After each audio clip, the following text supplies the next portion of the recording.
अरे भाई, हम आपके लिए लाए हैं जीव विज्ञान का अंशाल्व 2025। तो इसे शुरू करते हैं। चलिए देखते हैं सेट 1 2024 का। देखिए, टेपिटम परत का कार्य होता है परागकणों का पोषण। खा नंबर क्वेश्चन है, निम्न में से कौन सा एक अपराधारी है? तो केंचुआ। गा क्वेश्चन है, डेंगू हड्डी तोड़ बुखार का वाहक है? तो एडीज है। क्वेश्चन नंबर घा, कौन सा एंजाइम डीएनए को विशिष्ट स्थान पर काटता है? तो लाइगेज एंजाइम है। फिर आगे देखिए, अति लघु उत्तरीय प्रश्न है। देखिए, का नंबर क्वेश्चन है, शुक्राणुओं को पोषण प्रदान करने वाली कोशिकाओं का नाम लिखो। तो सर्टोली कोशिका इसका नाम है। फिर खा नंबर क्वेश्चन है, एमटीपी और जेडआईएफटी का पूरा नाम लिखिए। तो देखिए, MTP medical termination of pregnancy. ZIFT का देखिए, जाइगोट इंट्राफैलोपियन ट्रांसफ़र। फिर का नंबर क्वेश्चन है, आनुवांशिकता की इकाई क्या है? तो आनुवांशिकता की इकाई जीन है। फिर देखिए, आनुवांशिकता कूट में कितने प्रकूट कोडांतरिक होते हैं? तो देखिए, 64 कोडांतरिक होते हैं। फिर पूछा हुआ है, वाहित मल क्या है? तो इसका आंसर देखिए, घरों, उद्योगों, कारखानों आदि में उपयोग के बाद प्रवाहित किए जाने वाले अपशिष्ट जल को वाहित मल कहते हैं। फिर आगे देखते हैं। चलिए, इसमें आ गया लघु उत्तरीय प्रश्न। इसमें पूछा हुआ है, अफीम क्या है? यह किस पौधे से प्राप्त होती है? तो देखिए, अफीम एक अत्यधिक नशीला मादक पदार्थ है। यह पोस्ता पापावर सोमनिफेरम पौधे से प्राप्त होता है। फिर अगला क्वेश्चन पूछा है, क्लाइनफेल्टर एवं टर्नर सिंड्रोम में गुणसूत्रों की संख्या कितनी होती है? तो देखिए, क्लाइनफेल्टर सिंड्रोम में 47 गुणसूत्र तथा टर्नर सिंड्रोम में 45 गुणसूत्र होते हैं। फिर देखिए, मानव में प्रतिरक्षा इम्यूनिटी कितने प्रकार की होती है? उनके नाम लिखो। तो मानव में प्रतिरक्षा 2 प्रकार की होती है। पहला सहज प्रतिरक्षा, दूसरा उपार्जित प्रतिरक्षा। फिर आगे देखिए, इसने पूछा है, प्रतिजैविक क्या है? किन्हीं 2 सूक्ष्म जीवों के नाम लिखिए जिनका प्रयोग प्रतिजैविकों के उत्पादन में किया जाता है। तो पहला है प्रतिजैविक पूछा हुआ है। तो प्रतिजैविक एक ऐसा रासायनिक पदार्थ है जो सूक्ष्म जीवों से स्रावित होता है तथा रोगजनक को नष्ट कर देता है, प्रतिजैविक कहलाता है। और आगे देखिए, बैक्टीरिया और कवक सूक्ष्म जीवों के 2 समूह हैं जिनसे प्रतिजैविक निकाले जाते हैं। फिर आगे देखिए, वन्य जीव संरक्षण के लिए सरकार द्वारा क्या कदम उठाए गए हैं? तो देखिए, वन्य जीव संरक्षण के लिए सरकार द्वारा विभिन्न कदम उठाए गए हैं। जैसे वन्य जीव संरक्षण अधिनियम 1972 ईस्वी में लागू किया गया था। इस अधिनियम के तहत लुप्त प्राय प्रजातियों के शिकार पर रोक लगाई गई है। इसके अलावा अनुसूचित पशुओं का व्यापार भी प्रतिबंधित है। वन्य जीवों के संरक्षण के लिए राष्ट्रीय वन्य जीव कार्य योजना, टाइगर परियोजना जैसे क्षेत्रीय रिजर्व कार्यक्रम जैसी योजनाएं चलाई गई हैं।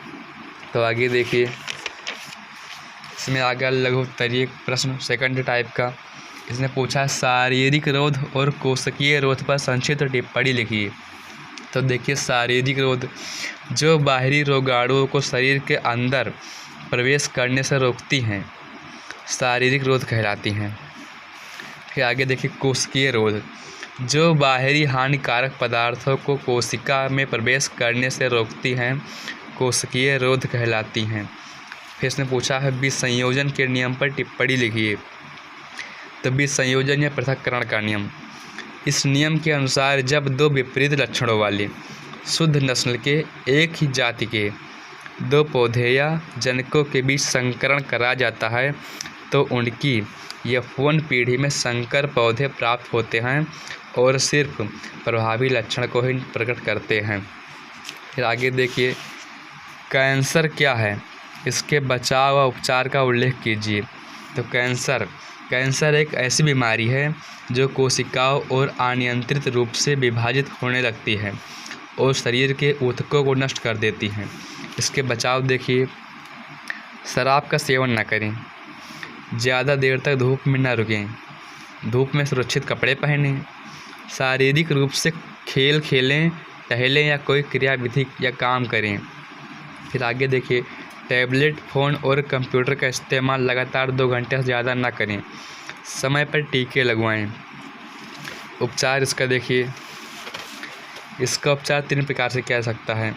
शल्य क्रियाविधि, इसमें कैंसर ग्रस्त ऊतक को तथा प्रभावित लसिका को बाहर निकाला जाता है।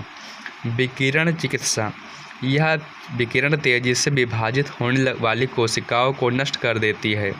तीसरा, रसायन चिकित्सा, कैंसर ग्रस्त कोशिकाओं में डीएनए निर्माण को अवरुद्ध कर देती है, जिससे कोशिका चक्र रुक जाता है।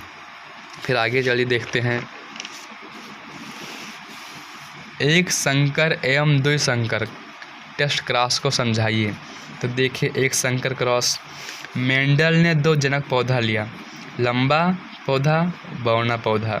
लंबा पौधा को कैपिटल टी से दर्शाया गया है और बौना पौधा को स्मॉल टी से दर्शाया गया है। इसको अलग अलग करते हैं, इसको भी अलग अलग करते हैं। तो इसमें F1 पीढ़ी है, 2 इसमें से लिया गया और 2 इसमें से लिया गया। तो इसमें सारे के सारे पौधे लंबे निकले। फिर इससे एक इधर ले लिया गया और इससे एक इधर ले लिया गया। तो देखिए, इधर small T, capital T, small T. तो F2 पीढ़ी में देखिए, 1 2 3 लंबा पौधा, 1 बौना पौधा। इसका जीनोटाइप अनुपात 1:2:1, फिनोटाइप अनुपात 3:1। फिर आगे देखिए, द्विसंकर क्रॉस। द्विसंकर क्रॉस में एक गोल और पीला बीज लिया गया और एक झुर्रीदार हरा लिया गया।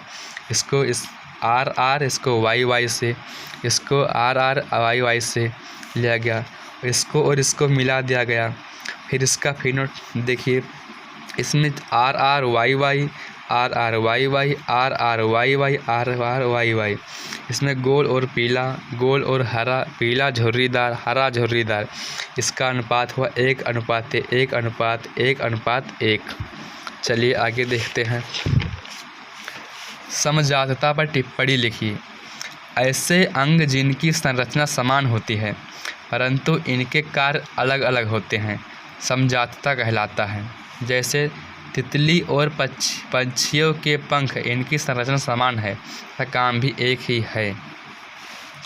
आगे देखिए, हार्डी वेनबर्ग सिद्धांत का वर्णन कीजिए।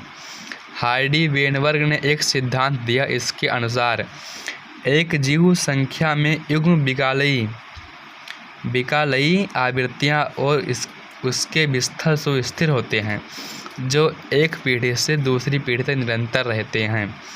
इस सिद्धांत से ज्ञात हुआ कि जीन को सदैव अपरिवर्तित रहते हैं, इससे आनुवंशिक संतुलन भी कहते हैं।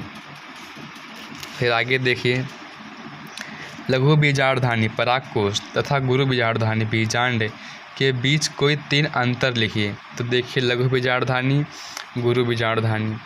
लघु बीजाणुधानी में लघु बीजाणु की व्यवस्था आमतौर पर चतुष्फलकीय होती है। गुरु बीजाणुधानी में गुरु बीजाणु रेखीय अवस्था में होती है। फिर दूसरा देखिए, लघु बीजाणुधानी में चारों लघु बीजाणु कार्यात्मक होते हैं। गुरु बीजाणुधानी में केवल एक गुरु बीजाणु कार्यात्मक होता है। तीसरा देखिए, लघु बीजाणुधानी में लघु बीजाणु गण होता है और गुरु बीजाणुधानी में गुरु बीजाणु गण होता है। फिर आगे देखिए, क्वेश्चन क्या है, समष्टि की किन्हीं 3 महत्वपूर्ण विशेषताओं की व्याख्या कीजिए। समष्टि की 3 महत्वपूर्ण विशेषताएं निम्न हैं। जन्म दर, मृत्यु दर, लिंग अनुपात। जन्म दर, इससे समष्टि जनसंख्या घनत्व में वृद्धि होती है। यह किसी दी गई अवधि अथवा काल में जनसंख्या समष्टि में जन्मे बच्चों की संख्या बताती है। फिर आगे देखिए, मृत्यु दर, किसी दी गई अवधि में होने वाले मौतों की संख्या को मृत्यु दर कहते हैं। लिंग अनुपात, नर तथा मादा का अनुपात ही लिंग अनुपात कहलाता है। फिर आगे देखिए, निम्नलिखित से आप क्या समझते हैं। जैसे जीवन की उत्पत्ति, जीवन की उत्पत्ति को अलौकिक घटना माना जाता है। जिसे भौतिकी, रसायन विज्ञान या किसी अन्य विज्ञान में समझाया नहीं जा सकता। जीवन की उत्पत्ति 400 करोड़ वर्ष पूर्व पहले हुई थी। जीवन की उत्पत्ति के लिए carbon, hydrogen, nitrogen, oxygen, phosphorus और सल्फर जैसे रासायनिक तत्वों की ज़रूरत होती है। फिर देखिए, ऑस्ट्रेलोपिथेसीन आदि मानव दक्षिण अफ्रीका में निवास करने वाला वानर मानव था। यह होमोनिड्स से मिलता जुलता था। यह लगभग 40 लाख वर्ष पूर्व से 20 लाख पूर्व तक पाया जाता था। यह कपी व मानव के बीच की कड़ी है। फिर देखिए, संक्रामक रोग वह बीमारियां होती हैं जो रोगाणुओं या सूक्ष्म जीवों के कारण होती है। संक्रामक रोगों में यह शरीर से अन्य शरीर में फैलने की क्षमता अधिक होती है, जैसे मलेरिया, टाइफाइड, चेचक आदि। फिर देखिए, डार्विनवाद। चार्ल्स डार्विन द्वारा विकसित विकासवाद का सिद्धांत बताता है कि कैसे समय के साथ प्रजातियां विकसित और बदलती हैं। डार्विन का मानना था कि पृथ्वी पर सभी जीवित चीज़ें एक या कुछ सामान्य पूर्वजों से विकसित हुई हैं।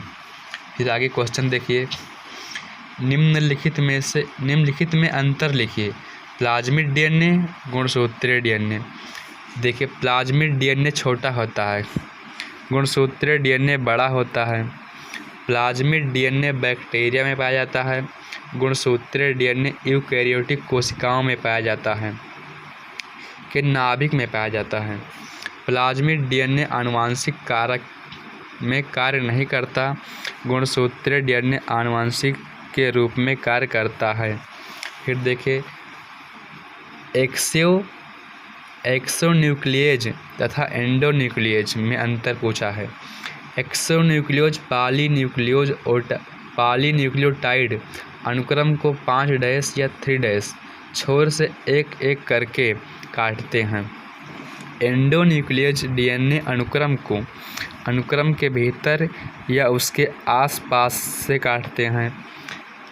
एक्सोन्यूक्लियेज को अपनी क्रिया के लिए मुक्त सिरे की ज़रूरत होती है। एंडोन्यूक्लियेज को मुक्त सिरे की ज़रूरत नहीं होती है। आगे देखिए, समष्टि से आप क्या समझते हैं? इसकी पारस्परिक क्रियाओं का वर्णन कीजिए। तो देखिए, एक ही समय और क्षेत्र में रहने वाले एक ही प्रजाति के जीवों का समूह समष्टि कहलाता है। समष्टि में भिन्न आयु वाले व्यष्टि होते हैं। समष्टि के लिए आयु वितरण को आलेखित करने पर बनने वाली संरचना को आयु पिरामिड कहते हैं। समष्टि के सभी व्यष्टियों में पाए जाने वाले गुण समष्टि गुण कहलाते हैं।